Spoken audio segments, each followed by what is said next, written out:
여러분 반갑습니다. 오늘 우리는 한 가지 질문을 함께 생각해 보려고 합니다. 불교가 이 땅에 들어오자 무엇이 달라졌을까요? 불교는 단지 한 종교의 전례만을 의미하지 않았습니다. 그와 함께 새로운 학문이 들어왔고 하늘을 향해 아름답게 펼쳐진 법당의 지붕이 세워졌으며 부처님의 세계를 그려낸 탱화와 변상도의 찬란한 예술이 피어났습니다. 그리고 무엇보다도 사람이 어떻게 살아야 하는가를 일깨워주는 깊은 윤리와 지혜가 우리 삶 속에 스며들었습니다. 착한 원인은 반드시 착한 열매를 맺고 삶의 모든 인연은 3세를 지나 이어진다는 부처님의 가르침은 사람의 마음을 바르게 세우는 등불이 되었습니다. 오늘 시간에는 불교의 도입이 어떻게 우리의 삶과 문화, 그리고 마음을 변화시켰는지 그 깊은 의미를 함께 살펴보겠습니다. 잠시 마음을 고요히 하시고 부처님의 지혜가 흐르는 이야기 속으로 천천히 걸어 들어가 보시겠습니다. 옛날 어느 절에서 한 젊은 목수가 법당을 짓는 일을 돕고 있었습니다. 그는 아직 솜씨가 서툴러 기둥 하나를 세우는 일에도 많은 시간이 걸렸습니다. 어느 날 그는 큰 대들보를 다듬다가 스님에게 물었습니다. 스님, 저는 나무를 깎고 다듬는 일만 하고 있습니다. 이 일이 정말 수행이 될 수 있습니까? 스님은 미소를 지으며 막 완성되어 가는 법당의 지붕을 가리켰습니다. 저 지붕을 보게. 수많은 나무가 서로 기대어 하나의 집을 이루지 않는가. 한 조각의 나무도 헛되이 놓인 것은 없네. 목수는 잠시 말없이 지붕을 바라보았습니다. 팔짝 지붕의 선은 하늘로 부드럽게 펼쳐지고 그 아래에는 수많은 나무들이 서로 맞물려 아름다운 질서를 이루고 있었습니다. 스님은 다시 조용히 말했습니다. 사람의 삶도 이와 같네. 작은 선행 하나가 보잘것없어 보일지라도 그것이 모이고 이어져 결국 큰 공덕의 집을 이루게 되지. 불교에서 말하는 인과란 바로 그렇게 한 조각 나무가 모여 법당을 이루는 이치와 같은 것이네. 그 말을 들은 젊은 목수는 다시 나무를 들고 묵묵히 다듬기 시작했습니다. 그날 이후 그는 나무를 깎을 때마다 이렇게 생각했습니다. 이 한 번의 손길도 언젠가 누군가의 마음을 쉬게 할 법당의 한 부분이 되리라. 세월이 흘러 법당이 완성되었을 때 사람들은 그 아름다운 지붕을 바라보며 감탄했습니다. 하지만 젊은 목수는 조용히 합장하며 이렇게 말했습니다. 이 법당은 나무로 지은 것이 아니라 작은 인연과 선한 마음들이 모여 이루어진 것입니다. 마치 부처님께서 말씀하신 것처럼 모든 것은 원인과 인연이 모여 이루어지는 것이기 때문입니다. 옛날 어느 산사에 젊은 제자가 한 명 있었습니다. 그는 경전을 배우는 것도 좋아했지만 절에서 새로 지어지는 법당을 바라보는 일을 더 좋아했습니다. 어느 날 그는 스님에게 물었습니다. 스님, 저는 궁금한 것이 있습니다. 나무로 지은 법당이 어째서 이렇게 아름다운 모습이 될 수 있습니까? 스님은 잠시 미소를 지으며 처마 끝을 가리켰습니다. 저 지붕의 선을 자세히 보아라. 제자는 고개를 들어 지붕을 바라보았습니다. 처마는 하늘로 부드럽게 펼쳐져 있었고 수많은 나무들이 서로 기대어 하나의 질서를 이루고 있었습니다. 스님이 다시 말했습니다. 저것은 단순히 나무를 쌓아 올린 것이 아니다. 그 안에는 기하의 이치와 조화의 원리가 담겨 있다. 길이와 각도, 균형과 비례가 맞지 않으면 저 지붕은 아름답게 펼쳐질 수 없지. 제자는 잠시 생각하다가 다시 물었습니다. 그렇다면 스님, 건축도 수행과 관계가 있습니까? 스님은 천천히 고개를 끄덕였습니다. 그렇다. 법당을 짓는 일은 단지 집을 짓는 일이 아니다. 사람의 마음이 머물 수 있는 조화의 공간을 만드는 일이다. 그리고 스님은 조용히 덧붙였습니다. 부처님께서는 모든 존재가 서로 의지하여 이루어진다고 하셨다. 한 개의 기둥만으로는 집이 될 수 없고, 한 장의 석가래만으로는 지붕이 될 수 없다. 그러나 각각이 제자리를 지킬 때, 마침내 하나의 아름다운 법당이 완성된다. 제자는 그 말을 듣고 다시 지붕을 바라보았습니다. 수많은 나무들이 서로 기대어 한치의 어긋남도 없이 이어져 있는 모습은 마치 세상의 모든 인연이 서로 연결되어 있는 것처럼 보였습니다. 그날 스님은 마지막으로 이렇게 말했습니다. 그래서 불교가 들어온 뒤 사람들은 단지 절을 세운 것이 아니다. 조화를 배우고 질서를 배우고 세상이 서로 연결되어 있다는 진리를 배우게 된 것이다. 산바람이 처마 끝을 스쳐 지나갔습니다. 그 순간 제자는 깨달았습니다. 법당의 아름다움은 나무에서 나오는 것이 아니라 조화를 이루는 마음에서 태어난다는 것을, 한 조각 나무가 제자리를 찾을 때 법당이 완성되듯 한 마음이 바르게 설 때 인생이 바로 선다. 아름다운 지붕은 나무가 아니라 조화가 만든다. 세상 또한 인연의 조화로 이루어진다. 기둥과 들보가 서로 기대어 집을 이루듯 사람의 삶도 서로 의지하여 완성된다. 법당의 처마가 하늘로 부드럽게 오르듯 바른 마음은 세상을 향해 조용히 펼쳐진다. 기하의 질서가 건축을 아름답게 하듯 인과의 질서는 삶을 바르게 한다. 한치의 어긋남도 없는 구조 속에는 장인의 손길과 수행자의 마음이 함께 담겨 있다. 나무를 다듬는 손길이 곧 수행이며 조화를 이루는 마음이 곧 깨달음이다. 법당은 나무로 세워지지만 그 아름다움은 마음의 질서에서 태어난다. 작은 석가래 하나도 제자리를 지킬 때 큰 지붕이 세상을 덮는다. 조화로운 건축은 세상을 가르치는 또 하나의 경전이다. 부처님의 가르침은 글 속에만 있는 것이 아니라 법당의 구조 속에도 살아있다. 모든 것이 서로 연결되어 있다는 진리는 법당의 기둥과 들보에서도 드러난다. 바른 비례가 아름다움을 만들 듯 바른 마음이 삶의 품격을 만든다. 집을 짓는 일은 공간을 만드는 일이 아니라 마음이 머무는 곳을 만드는 일이다.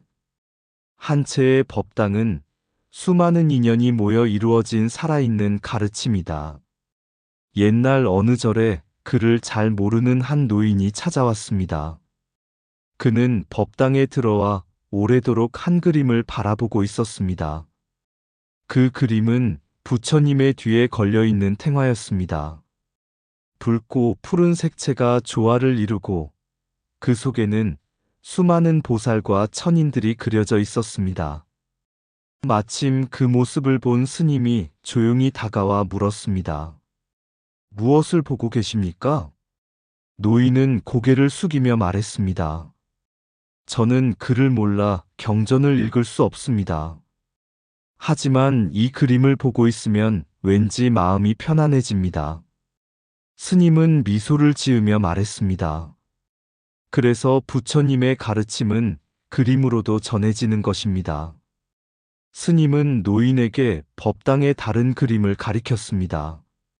그것은 팔상도였습니다. 저 그림은 부처님의 일생을 8가지 모습으로 나타낸 것입니다. 하늘에서 내려오신 모습, 태어나신 모습, 수행하신 모습, 그리고 마침내 깨달음을 이루신 모습까지 말입니다. 노인은 한 장면 한 장면을 바라보며 고개를 끄덕였습니다. 스님은 다시 벽에 걸린 또 다른 그림을 가리켰습니다. 저것은 변상도입니다. 경전에 담긴 가르침을 사람들이 이해할 수 있도록 그림으로 풀어놓은 것입니다. 노인은 조용히 말했습니다. 그러니까 저 그림들은 글 대신 가르침을 전하는 것이군요. 스님은 고개를 끄덕였습니다. 그렇습니다. 경전이 말로 전해지는 가르침이라면 그림은 마음으로 전해지는 가르침입니다. 그때 노인의 시선이 구품왕생도에 머물렀습니다. 그 속에는 여러 모습의 사람들이 있었습니다. 어떤 이들은 근엄한 모습이었고, 어떤 이들은 단정한 모습이었으며, 그 위에는 자비로운 미소를 지닌 불보살이 자리하고 있었습니다. 스님이 말했습니다. 저 그림은 우리에게 말합니다. 사람의 삶은 서로 다르지만 선한 인연을 쌓으면 누구나 깨달음의 길로 나아갈 수 있다는 것을 말입니다. 노인은 오래도록 그림을 바라보다가 조용히 합장했습니다.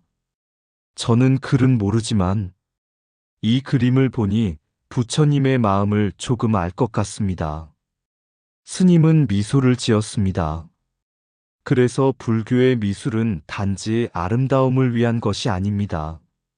사람의 마음을 깨우기 위한 또 하나의 경전입니다. 그날 노인은 경전을 읽지 않았지만 법당의 그림들을 바라보며 부처님의 가르침을 마음 깊이 새기고 돌아갔습니다. 그리고 사람들은 말합니다. 경전은 글로 읽는 가르침이지만 불교의 그림은 마음으로 읽는 경전이라고. 경전이 말로 전하는 가르침이라면 불교의 그림은 마음으로 전하는 가르침이다. 한 폭의 탱화에는 붓끝보다 깊은 부처님의 자비가 담겨 있다. 부처님의 일생을 그린 팔상도는 한 사람의 삶이 어떻게 깨달음으로 향하는지를 보여준다. 변상도는 경전을 그림으로 펼쳐놓은 또 하나의 살아있는 법문이다. 그림은 말을 하지 않지만 마음이 고요해질 때 그 뜻은 깊이 들려온다. 불교의 미술은 눈을 즐겁게 하기보다 마음을 깨우기 위해 존재한다. 한번 바라본 불보살의 미소는 오랜 경전보다 깊은 울림을 남기기도 한다.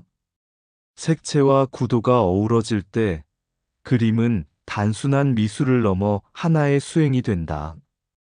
경전이 지혜의 길을 보여준다면 그림은 자비의 마음을 느끼게 한다. 탱화의 세계는 화려한 색 속에서 고요한 진리를 전한다.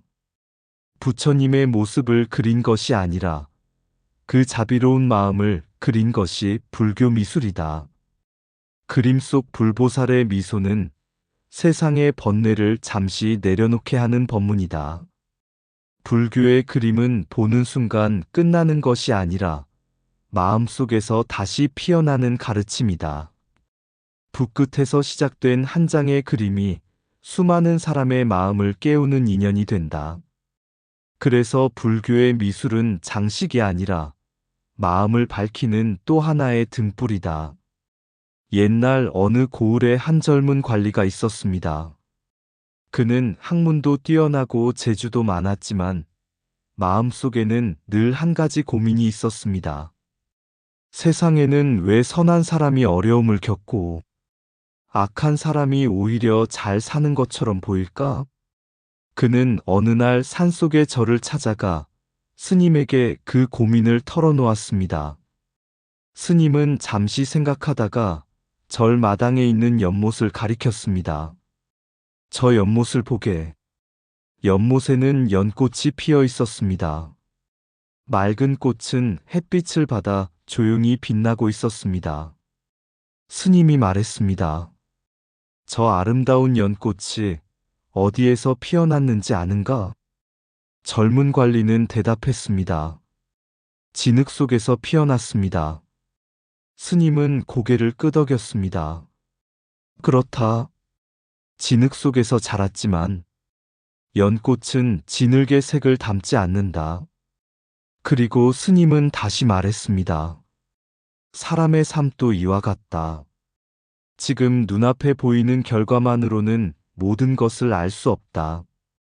부처님께서는 3세의 인과를 말씀하셨다. 전생의 원인이 지금의 삶에 나타나기도 하고, 지금의 행위가 다음 생의 열매가 되기도 한다. 젊은 관리는 조용히 그 말을 듣고 있었습니다. 스님은 다시 이어 말했습니다. 그래서 불교에서는 한 가지를 가장 소중히 여긴다. 바로 청렴한 마음이다. 청렴한 마음이란 무엇입니까? 젊은 관리가 물었습니다. 스님은 부드럽게 대답했습니다. 사람이 사람답게 사는 것이다. 욕심에 흔들리지 않고 바른 마음을 지키는 것이다. 그리고 스님은 조용히 덧붙였습니다. 세상에는 아무도 보지 않는 것처럼 보일 때가 있다. 그러나 인과는 결코 놓치지 않는다. 한 생각의 선함도 사라지지 않고 한 생각의 악함도 또한 사라지지 않는다.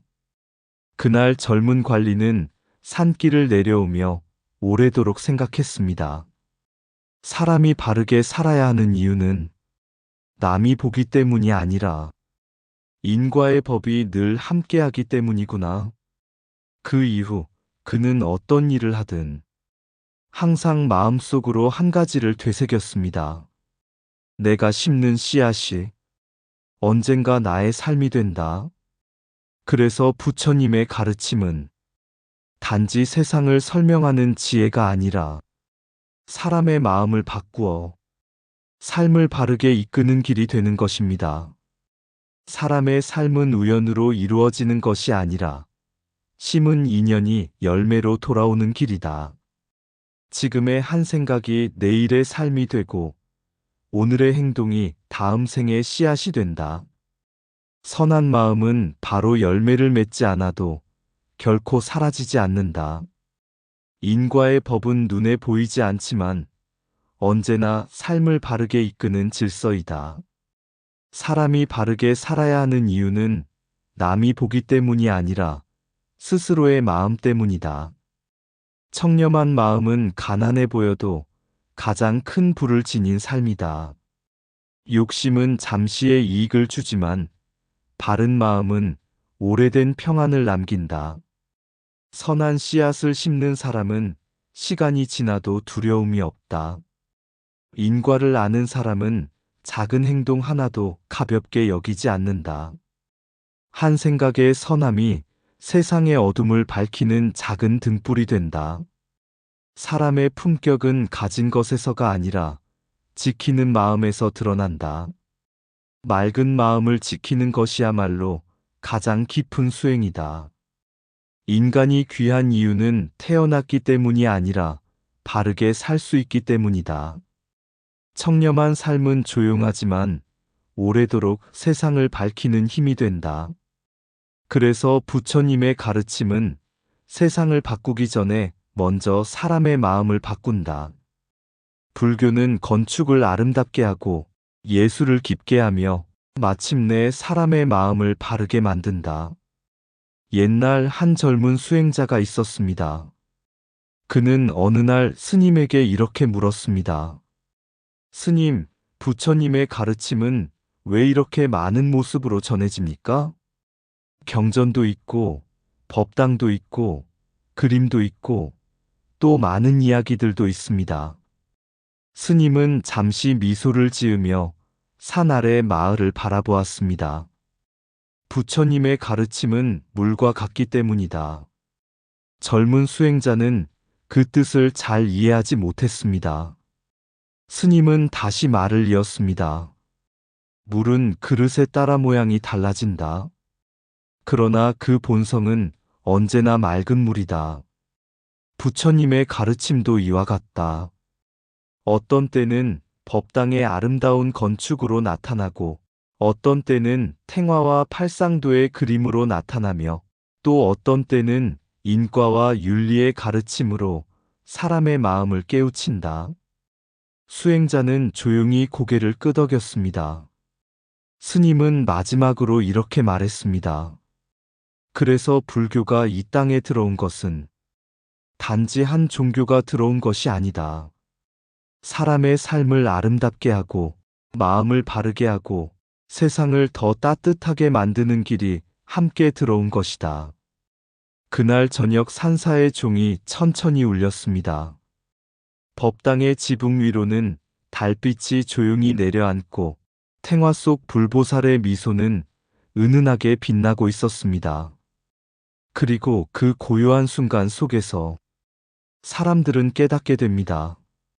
건축의 아름다움 속에도 부처님의 지혜가 있고 그림의 색채 속에도 자비가 흐르며 인과의 가르침 속에는 삶을 바르게 하는 길이 담겨 있다는 것을.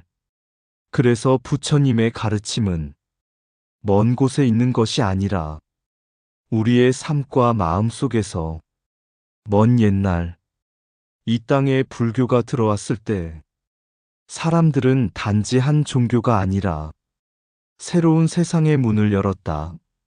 산 위에 세워진 한 채의 법당.